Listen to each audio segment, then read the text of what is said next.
Welcome to DevJams. This is where we talk with developers that are doing some amazing things when it comes to website development, mobile app development, and as you're going to see, development that is starting to get into the blockchain and involving NFTs. But what that ultimately means is that they're probably using Cloudinary in those projects in interesting ways, which is how they got on our radar to be in a DevJams episode. My name is Sam Brace. I'm the Director of Customer Education here at Cloudinary, and joined with me as the co-host on all of these DevJams episodes is Becky Peltz, who is our Curriculum Program Manager for Developer Education at Cloudinary. So, Becky, welcome to the episode. Glad to have you back. Hey, glad to be here. I really like this whole project. I'm super excited about it. It took me a while to totally understand it. To get an understanding ahead of time, I had to read some blogs. And so I'm really looking forward to hearing Daniel explain this, because I think there's a lot of concepts here that we need to build before we totally can appreciate what's going on here. I agree with that because it's a multi-layered project in many ways, because they're doing certain work in the blockchain. So that makes it a Web3 project in certain ways. They're doing certain things with non-fungible tokens, also known as NFTs. They're working with certain marketplaces where certain details can be sold. They also have an aspect that's tied to physical goods as well as digital goods. It's a very cool project that we're doing with Legitimate. We have the Tap project that we'll show here. We have the Drops by Legitimate. So there's a lot of different things that are here. But what it ultimately shows is that when we're looking at media management and delivery, there's a lot of new ways to be thinking about it that Daniel's going to talk through in this episode. But also it shows how spaces like that are things that Cloudinary and other vendors can definitely live in and be very, very helpful when it comes to those projects. So there's tons of data here that he's going to share. So in my opinion, out of all of the episodes that we have shown, this is one of the ones that you may need to pause, go back, and listen to again, because there's so many nuggets of knowledge that are shared throughout this piece. Yeah. And having Cloudinary on Web 2 and interfacing with this application on Web 3 allows you to really kind of understand the difference between them, and then why we still need both of them, why we still need Web 2. So it's really, really great learning here. Absolutely. Absolutely. And if you thought Web3 was only cryptocurrency, oh my gosh, Daniel's going to blow your mind. Let's put it that way. And because, like I said, I can't say it enough. There's a lot happening here of this very cool cutting edge project. Let's get into it. Let's talk to Daniel and learn more about Legitimate and all the work that they're doing over there. And then once Daniel and Becky and I wrap up, don't turn off the episode, because we have some key takeaways for you that will help summarize the points that are raised and maybe help you with your next project, especially if you're trying to get involved with any of the things that are involved with the blockchain, NFTs, and more. So see you in a little bit. Daniel, welcome to the show. Hi, Sam. Thank you. So Daniel, before we start getting deep into this project, and there's so much to talk about when it comes to what Legitimate's doing between the various projects that you guys are taking part of, I do want to take a chance just to talk a little about you. So tell us about you and how you got into software. Yeah, so brief intro about me. I'm Daniel. I'm the head of engineering here at Legitimate.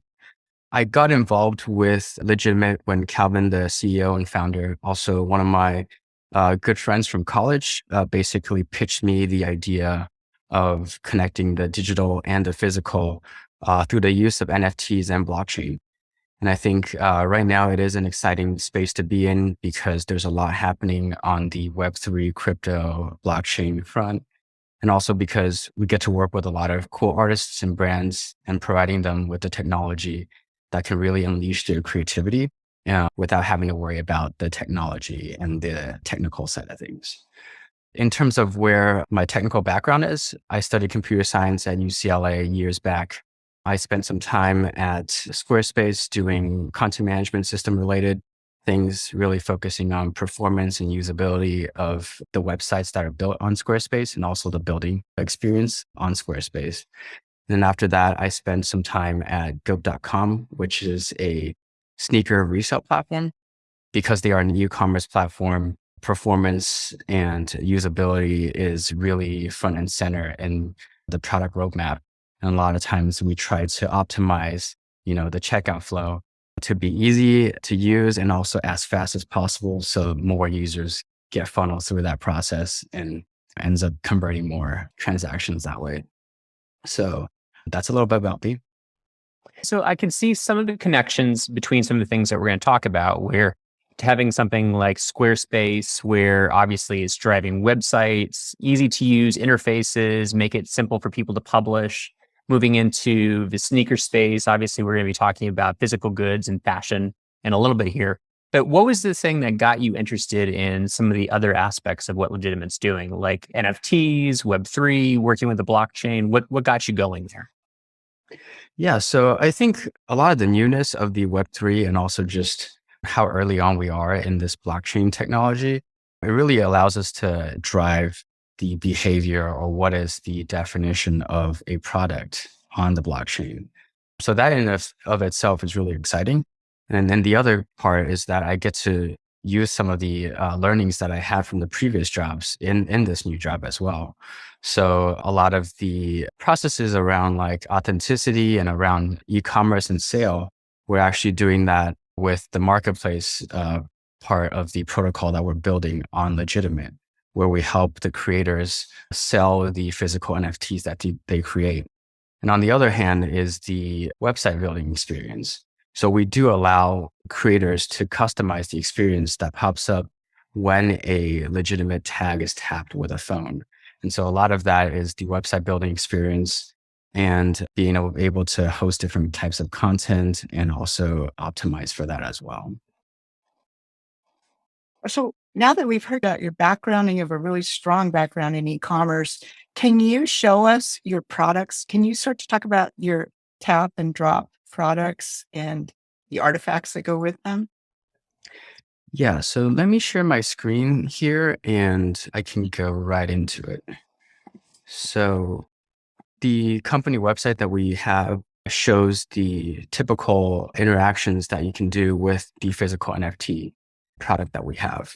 So the physical NFT is comprised of two components. One is the digital NFT that comes with the product, and two, the physical chip that we encode and integrate onto the products themselves.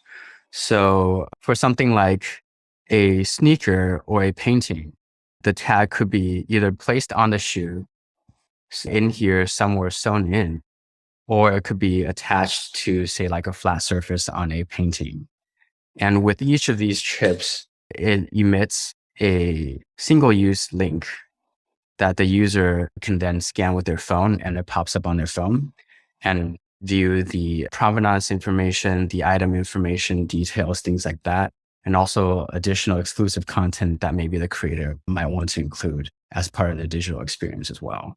And with this chip, because the links that it emits through the NFC tag is a single-use link, that ensures that the chip cannot be duplicated and that the one-to-one connection between the NFC and the NFT is always there. So the user can tap it by putting their phone near the NFC tag, and then it'll bring up a special site that we have for them. So just to get a bigger perspective here, what you guys are doing is bringing retail into the blockchain and therefore blending physical and virtual. And the chip is a conduit from the physical into that virtual. And you have this product that allows a person to, with a cell phone, to read that chip and then Right. access. Yes. So the tab site is part of the customization that we allow the creators to do. So a lot of the cooler things that we've seen with what people have done is some artists, maybe they do performative art. So the end product that they create is only part of the story that they're trying to tell. The painting process or the creation process is the other half. And being able to include that into the chip with a video that's shown when a person taps the tag with their phone, that's really powerful. And that's something that traditional art doesn't really benefit from. And I think we are able to create. So this is just a demo tag that we have here. Because this is on the blockchain, you can see that we mint the NFT, and whoever is the owner of the NFT will also show here. And on OpenSea, you are able to bring up the provenance, how many transactions it's been through, which previous wallets have owned this NFT, and things of that nature. And through the use of this blockchain, you're able to trace the previous sales, transactions, and things like that. Yeah, you're both bringing the retail into the blockchain. You're providing this extra digital experience. I know you also are using this to provide authenticity for the artwork. Yeah. So let me show you the chips actually, because I think that will answer a lot of the questions around how this actually works. So we have two different types of chips. One is a really thin flat sticker, and the other is a plastic, more durable type. So with these stickers, we usually advise the creators to integrate it under a product label or things of that nature. Whereas the chip, you can see it has a little bit of thickness, but something like this could be sewn in maybe to like a clothing tag on the back of a t-shirt, or like inside a suit jacket or something like that. And through these chips right here, because you are able to, let me bring up my phone so I can show you the actual tapping experience.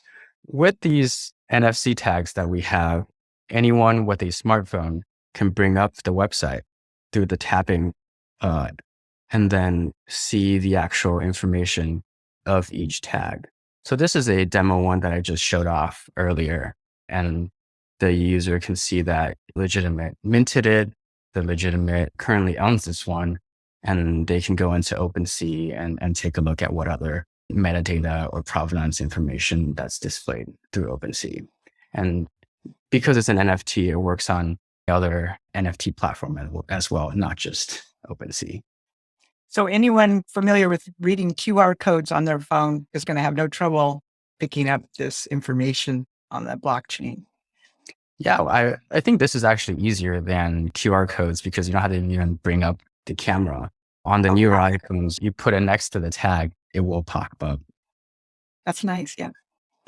So I'm seeing the overall flow that we have here. We have something that it's a physical space item where we have, as you said, it could be a painting, it could be a piece of clothing. Someone has tapped it. I would imagine that's the right terminology for what they do. They bring that up onto their mobile device and are able to easily see all of the details to it, as you're saying, pointing them to the NFT marketplaces like OpenSea.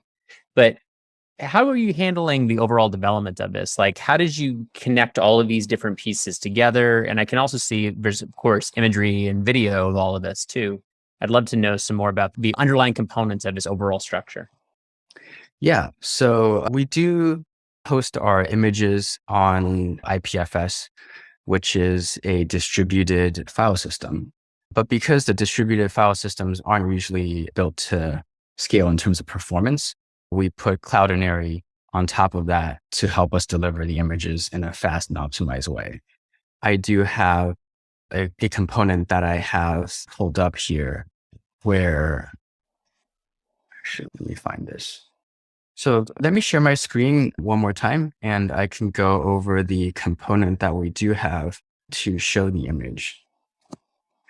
So on IPFS, the image URL that we do have in our backend is usually something that starts with ipfs.io, something like that. We do run our own gateway that fetches the image from the IPFS, passes it through our domain. This is mainly to ensure that the Cloudinary side of things, it doesn't fetch from other domains and other people use our account and usage data on our Cloudinary account, right? So with that image that is fetched, we asked Cloudinary to basically say, pick the best file format that is for the end user device, and also the best quality that you think is, optimized for whatever delivery of that content. And then we ask for a specific set of file sizes, and we let the browser determine which is the more optimal resolution to display. So we start with 200, 400, 800. It goes up to about 4,000. And that is the native resolution that we shoot these product images and things like that at. And if you imagine 4,000 times 4,000, we have transparency in our images and we upload these in PNGs. They're about 8 megabytes. And to deliver that is insane to end users. And so fortunately, Cloudinary makes this really easy. We basically tell Cloudinary all these parameters. And most of the time for Chrome and for newer Safari users, I believe it delivers in AVEC image format. It ends up being somewhere around 2,000 times 2,000, couple hundred kilobytes, super easy, really quick. So that's what we've been using Cloudinary on. And one of the things that we do also want to migrate onto eventually is the video asset that we have. And I think Cloudinary also offers a pretty cool set of APIs to do that. We just haven't had the engineering bandwidth to do that product migration. By the way, can I mention that this gist that you just shared, you've actually shared with us, so we'll be able to share with the audience that this is code that they can look at. Yeah, and I think a lot of that is usable across not just us, but anyone else as well. So I hope that helps. It does, yeah. One thing that I want to unpackage through this, because I think we said it and I know what it is, you know what it is, Daniel, but IPFS is something that might be new to a lot of developers, especially if they haven't gotten involved with Web3 or the decentralized space in some ways. Can you explain a little bit more about what ultimately IPFS is and why maybe it's a vital part to doing something that's going to be similar to your business? Yeah, so in terms of companies that do run in the Web3 space, we want to decentralize as much as possible when it comes to our providers, our services, things like that, so that ultimately the images and the assets that do come with the NFTs live as long as possible. And we can do that through IPFS because they are distributed. Multiple people can host copies of a single file. And when you request it through the IPFS protocol, any one of these people can send the file back. And how it works is really, it's like going into a room full of people and asking like, hey, do you have this file? If you don't, you ask the next person. And sometimes these people will help you ask their friends, family, people who they know to fetch this file for you. And I think that's the cool part of this distributed system where it just fans out until you find this file and then it gets back to you. Now, the downside to that is that it is obviously slower to ask multiple people versus one single service like Cloudinary. And I think that's fine for long-term storage, but for, more immediate needs like an e-commerce store or like a digital user experience, I think Cloudinary plus IPFS, that's the better solution here.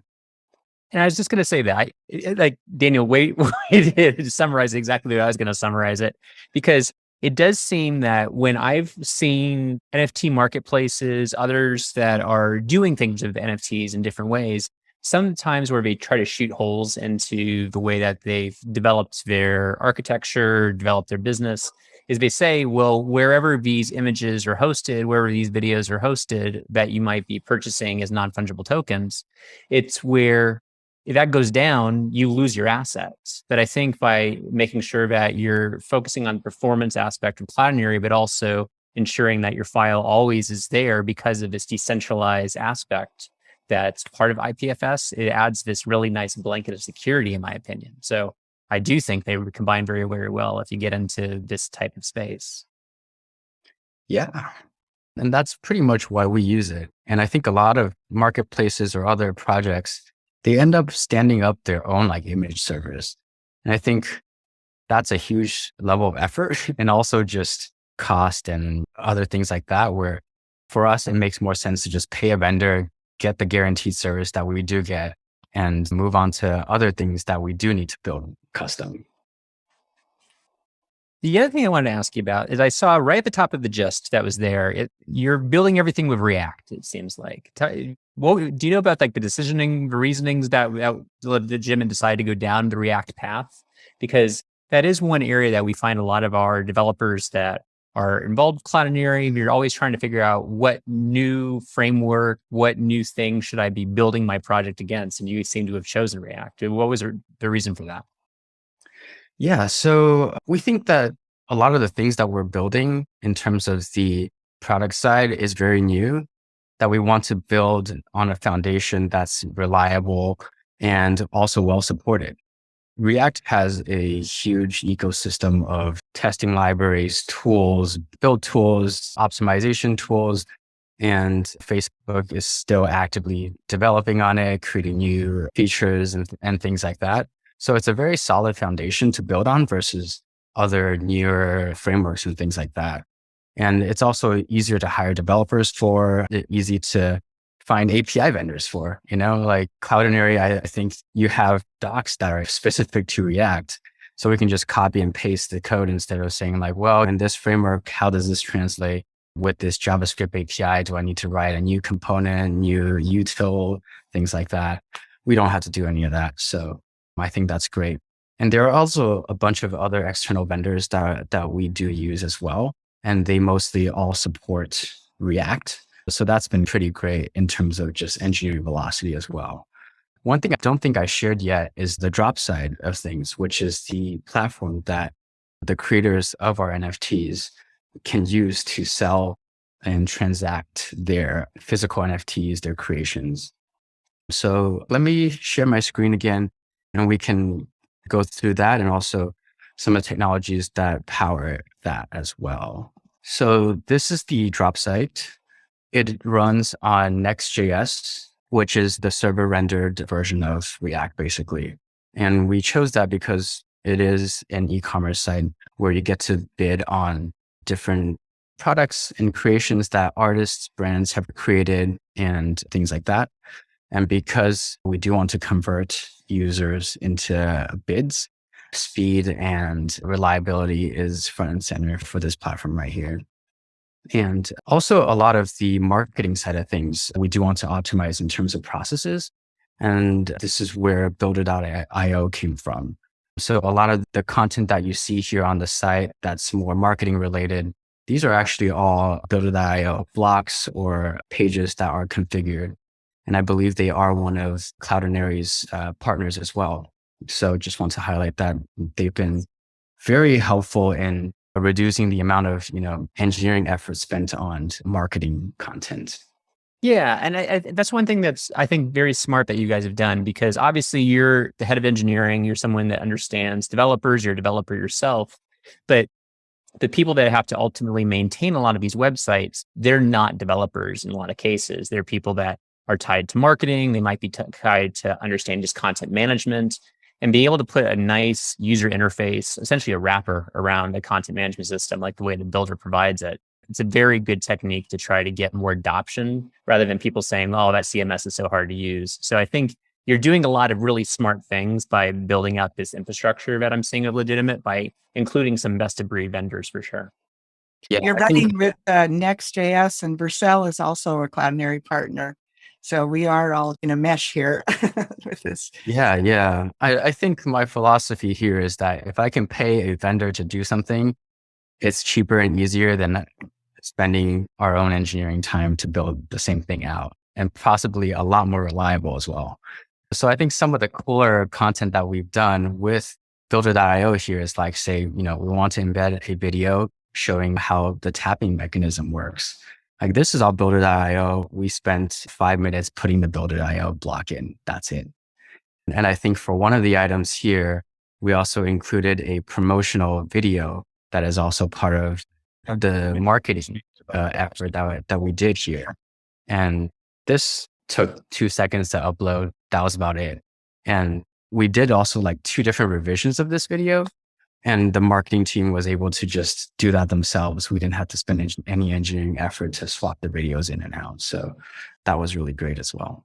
Like, I can see, looking at this drop site, now that we've seen an example of like a product, you've kind of gone into the product detail at this point. I can see why you shoot the images at such a high resolution. It's where you want to be able to zoom in, see the textures, see the actual fabric detail that's associated with it. And sometimes it's not necessary. So that's why I love what you've done with the different breaks that you have for your sizing, that you go all the way down to 200 pixels in width, all the way to 4,000 pixels in width, or up to 4,000 pixels in width. And that's because you legitimately need, no pun intended, all of those sizes. So I can see the purpose here for sure. Yeah. So I think for purchasing artwork, especially, like you want to see the nitty-gritty details, you want to see texture, why someone created something, or just like upfront and close when this is hanging on your wall, what do you see? And I think replicating that online as much as possible really makes sense for us. I've heard this website drop referred to as the Christie's or Sotheby's of Web3. And it makes me wonder about the problems that you were trying to solve when you moved retail into Web3, because there is that link there. Yeah, for the transactions that are happening for physical items on Web3, I think that's the difficult part of the equation where we have to make sure that the buyer gets the NFT and the physical item together. And that when that is resold or transferred again, that both things go hand in hand. And so we do have a locking mechanism that's built into all the NFTs, physical NFTs that we do create, where we ask that the new owner of the digital NFT tap the NFC chip that's on the physical item in order to unlock the metadata after the transfer of each NFT each time. And because we lock the metadata that comes on the NFT side of things, we incentivize people to fetch the physical item and also own both of them at the same time. So they are able to unlock the digital side of things. And because their wallet address or their Ethereum name resolution resolves to their own wallet, if someone else owns the digital version, but not the physical item, it incentivizes them to also grab the NFT instead of selling two of them separately. Okay. One thing I wanted to ask you about, because Daniel, this is a very eloquent situation that you have here. You've created this amazing pathway to create this connection between physical and digital goods. It's going to be working for the emerging technology that we have. But in terms of developers, of course, when they're going through and developing something, it's almost experimenting as they're going along the way. Is there any like big roadblocks that your team encountered when you were going through developing all of this that you feel like maybe would be good for others to not do or not encounter that roadblock in the future? Because I think it's definitely where I feel like if I were to try to do what you guys have accomplished, I would fall on my face immediately. Like there's so much greatness that's happening here. So give me anything that our audience can learn that you learned along the way. Yeah, so I think a lot of the major roadblocks are related to just how new Web3 and the tooling and development environment and things like that are. And so like we've encountered a handful of bugs in the Web3 libraries that we've used, things like how do you test making transactions on the Web3 in an automated fashion, doing integration tests and things like that. There aren't really established patterns to how to do these things just yet. And I think as time goes on and the technology matures, we will see those coming up. But for now, I think everyone in this space is defining their own pattern and trying to get through as much as possible. So it is exciting, but also pretty challenging. I agree with that. I think it's where, like to my earlier comment about people poking holes in certain parts of how secure, unsecure NFTs are. I think it's not to say that those vendors may have done anything wrong. It's just where we're learning so much about this space. As you're pointing out, it's something where it's fast, it's growing. And of course, there's going to be bugs along the way or things that we don't realize that that's even a bug or an issue. So I think that makes tons of sense why that would be a roadblock. And in some ways, it almost feels unanticipatable, where because you are in Web3, you almost have to be willing to deal with some of the bugs that come from it because it's going at such a fast pace. Am I correct about that? Yeah, I think in terms of developing any product, whether it's creating a library for developers to use or for us putting physical NFTs out into the world, you really don't know what people are going to do with it until you give it to them, And a lot of times, like, some people might want to screw with it and mess with it and see how they break.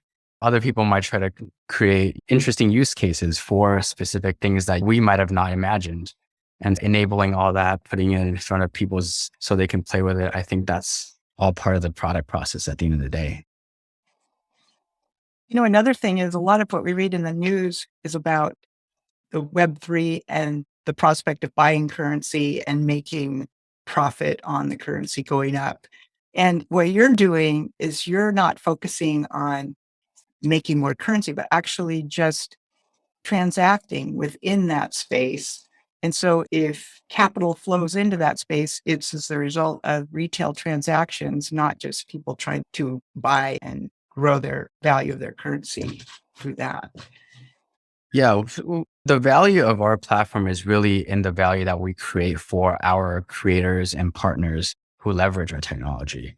So in essence, the people, who should really benefit from our technology are just creators. And hopefully this increases the value of their artwork, their creations and things like that. But we don't plan to be like a speculative coin or any of that. Very good.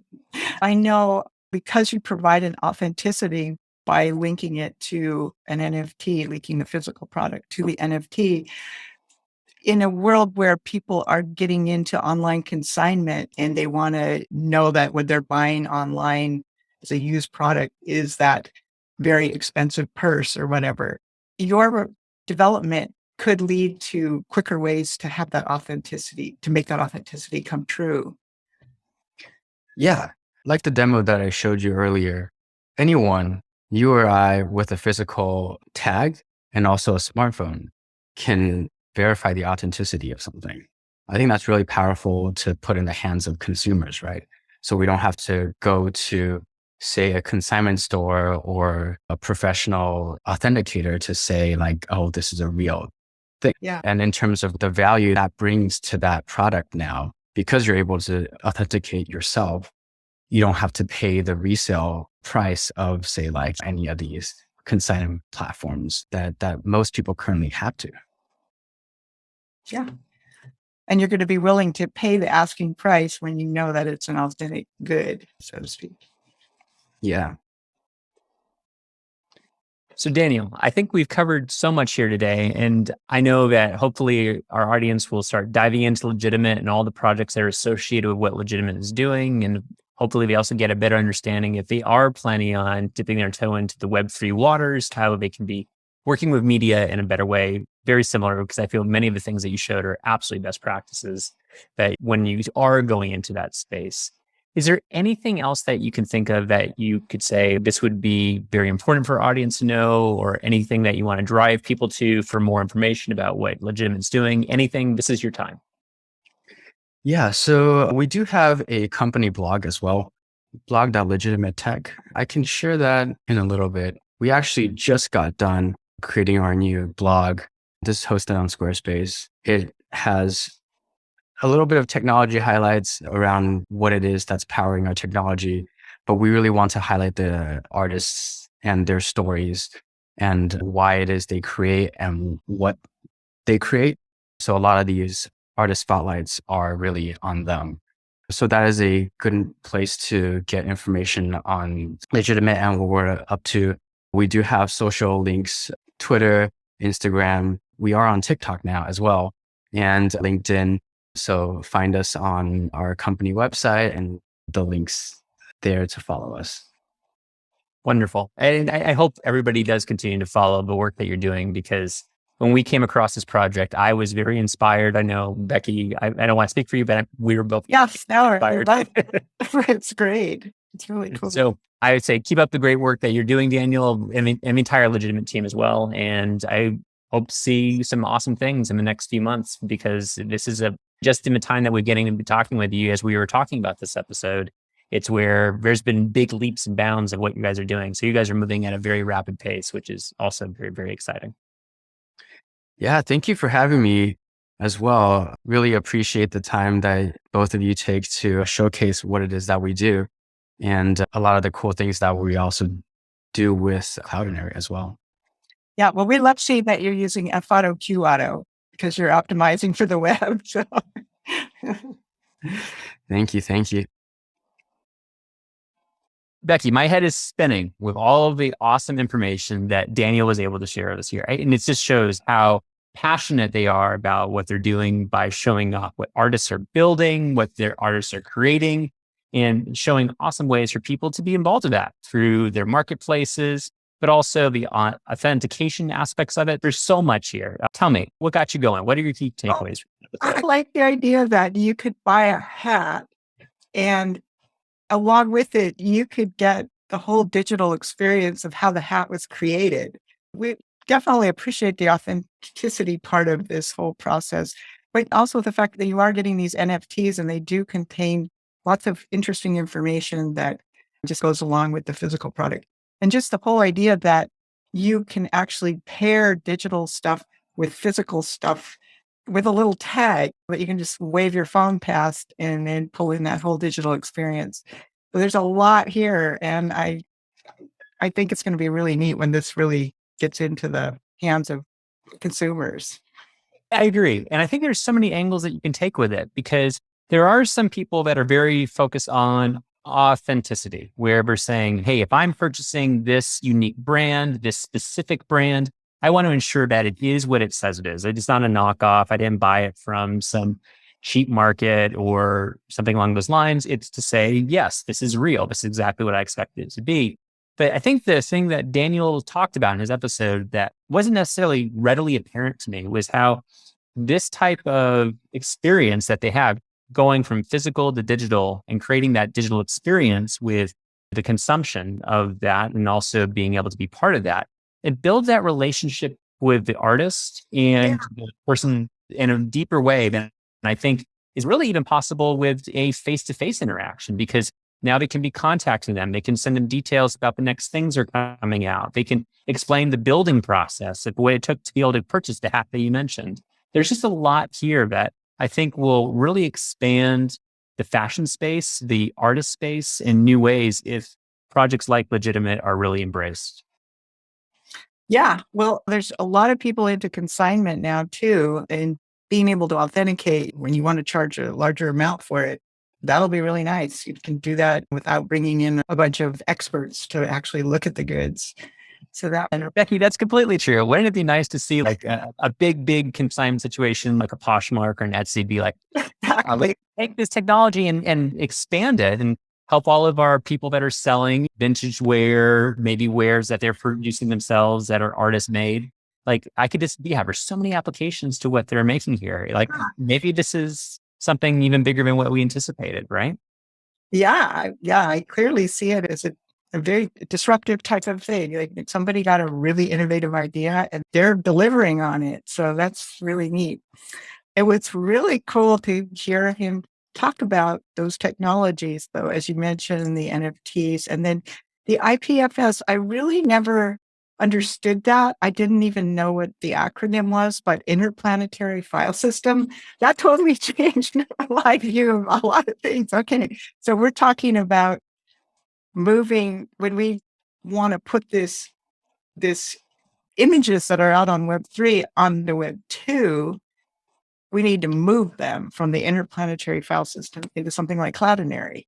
And so we got to see that. And of course, it's done with all of the technology that we see and use a lot, React, Next.js, and then a lot of technology that I don't see a lot, but is just nicely blended into all these applications. So. Absolutely. And it's one of those areas where this is a technology that is rapidly being iterated upon. New people, new vendors, new overall influencers are coming into this space that is Web3. And I think it's one of those things where, as we said, we didn't really have a firm understanding before talking to Daniel about what IPFS is. I think even some of the marketplaces that they had, that was the first time I had ever seen some of those. So it's definitely an area where if you're feeling like, oh, this was all new to me, that's fine. It's new. It's interesting. And it's showing that this is a space that, yes, vendors like Cloudinary that really did a great job with Web 2, it shows that they can work great in Web 3 too. But it's where you have to be able to play with it and start to understand how the technology you love and use every day can fit into this new space. Yeah, it could lead to a lot of things. Just the appreciation for the artists and the craftspeople out there that are creating things, the idea that they could get those into the market and really own them and actually follow their movement through different consumers if that happens. It's really exciting. Absolutely. It absolutely is. And I think the one thing that is also really cool about this is that it shows that Web3, of course, meaning that you can read, you can write, but now you can own, right? Which is very, very different than the way that the web was looked at previously, where we had read, then we had read, write. Now we have this whole new aspect to it when it comes to ownership and authenticity, as we're showing in this project. But it's not just some of the things that the media talks about on a regular basis, like Bitcoin and maybe Ethereum, if they're lucky to be mentioned, or things like that. It's not just about crypto. It's not just about cryptocurrencies. It's about all sorts of things. And this is scratching the surface of what's going to be available with the blockchain and Web3 technologies for years to come. So I'm very excited to see this growth pattern. Going back to your point about the owning, starting in the beginning, Web 1, I can remember the big term was content is king. That was like this term you heard over and over because you had to get something to put on your web page. And that seemed in Web 2 to move to, hey, let's get our users to write the content. And we were happy to on social media. And now we're seeing, hey, maybe we can let people own that content and we can still build a business around that. So that's a really neat evolution. Yep, I completely agree with that. And hopefully we see this continue to evolve in ways that I can't even anticipate, frankly, maybe into industries that we can't even anticipate. But this is showing an amazing application, at least in the fashion space and also the space when it comes to creating unique pieces of art. So once again, Legitimate's awesome. Good job, Daniel, and the team. And hopefully this inspires you, if nothing else, to check out the great work that they're doing. So now that you've gotten to the end of the episode, thank you. Thank you for taking it all the way to the end with Becky and myself. And of course, if you had a great experience, go ahead and like and subscribe to any of the various episodes that we have here and any of the places where those episodes are delivered, such as Spotify or Apple Podcasts, Google Podcasts, even our own Cloudinary Academy. And of course, stick around because we're going to be putting out more episodes highlighting amazing developers like Daniel and others on future episodes of DevJams. So thank you again and take care.